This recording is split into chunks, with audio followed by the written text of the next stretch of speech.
तुम अपने आप को भगवान को अर्पित करो, यही सबसे उत्तम सहारा है। जो इसके सहारे को जानता है वो भय, चिंता, शौक से सर्वदा मुक्त है। जो कुछ भी तुम करते हो उसे भगवान को अर्पण करता चल।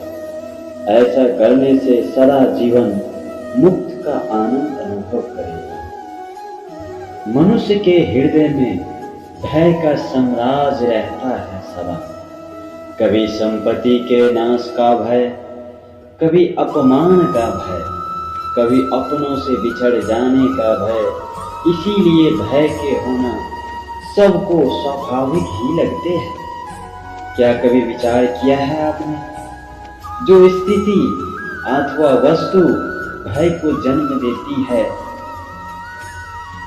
स्वयं वही से वास्तव में दुख पहुंचता है। नहीं, ऐसा कोई नियम नहीं।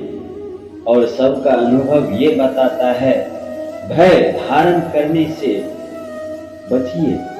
भय धारण करने से भविष्य में दुख का निवारण नहीं होता है।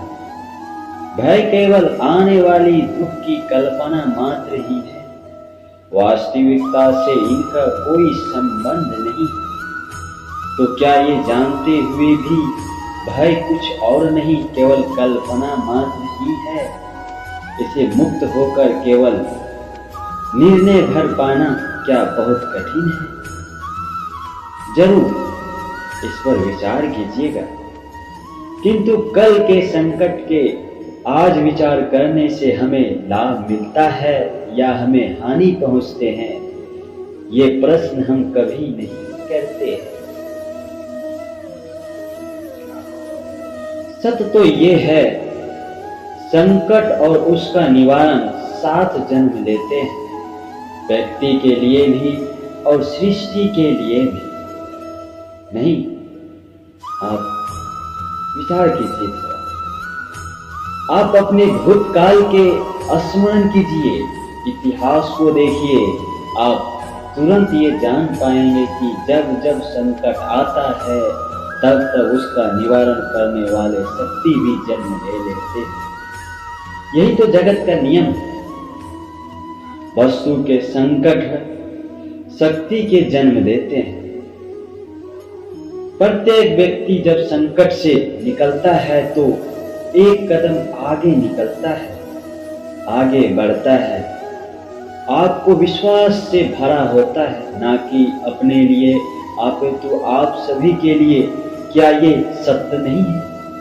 वास्तव में संकट का जन्म और निवारण का जन्म भी होता है।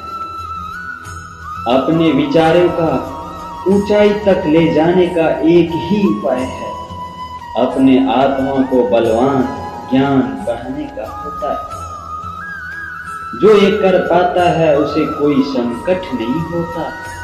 जो ये नहीं कर पाता वो तो दुख, संकट ही सभी के लिए।